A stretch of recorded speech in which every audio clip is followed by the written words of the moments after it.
Hi, my name is Atsiri, and today I'm here to talk about a theme that I will defend till death: LGBTQ plus rights and homophobia. We have all seen or heard about something in relation with LGBTQ plus people in our lives. And I think that we all know about all the discrimination that this community have to confront, although they're just people in love.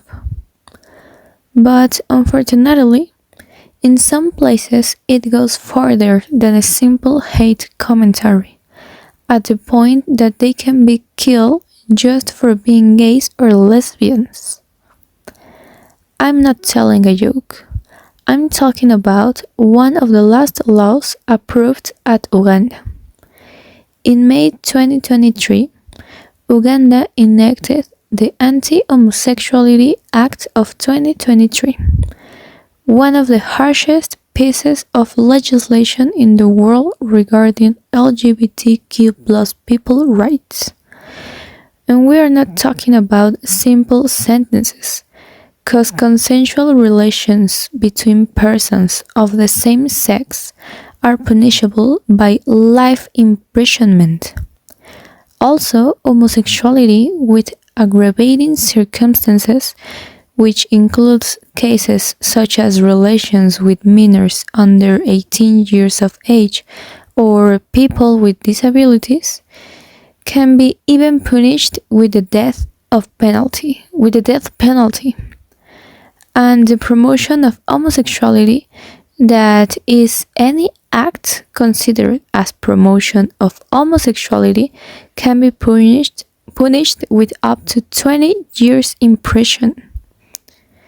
People in this community cannot even take a leisurely walk with their partner without being accused of a crime and severely punished, something which I consider a serious violation of their rights and a mockery of the community that only seeks to express who they are.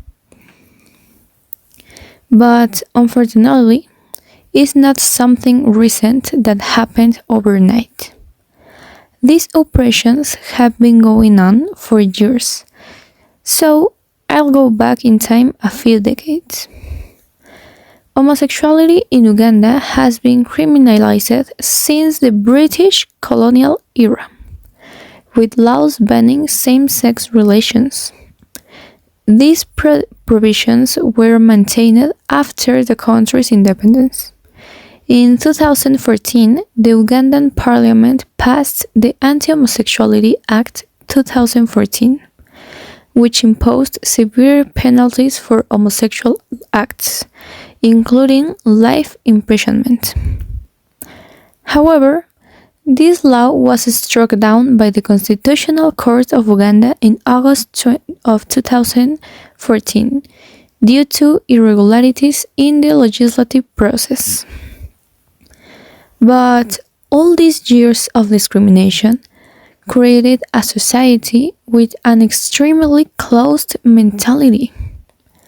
Ugandan society is largely conservative, with significant religious influences from both Christianity and Islam, which traditionally condemn homosexuality.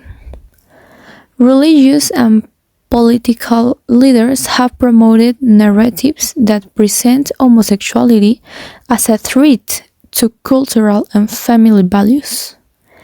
In addition, there is a perception that homosexuality is a Western influence, which has been used to justify restrictive legislation.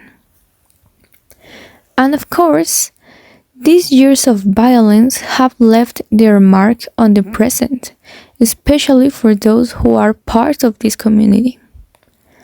Following the enactment of the Anti-Homosexuality Act of 2023, an increase in physical and verbal attacks against LGBTQ plus people has been reported. Criminalization has legitimized acts of violence and fostered an environment of hostility towards this community. Organizations and activists defending LGBTQ plus rights face legal risks under accusations of promoting homosexuality.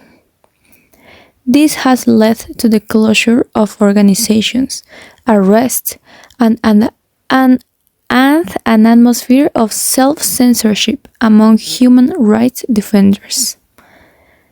And of course, the constant threat of persecution has led to stress, anxiety, and social isolation among LGBTQ people. Many of them have been rejected by their own families and communities and face difficulties accessing basic services such as healthcare and education.